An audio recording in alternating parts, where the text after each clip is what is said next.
మతం లేదు, భయం అసలే లేదు. ధైర్యం తప్ప ఏమీ తెలియని కళ్ళల్లో మొదటిసారి భయం పొరలు కమ్ముకున్నాయి. ఎవరు చేశారు ఇదంతా?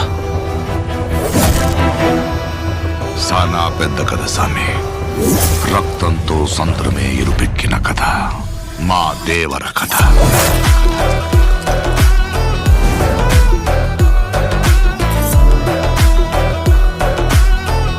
మనిషికి బతికేంత ధైర్యం చాలు, చంపేంత ధైర్యం కాదు.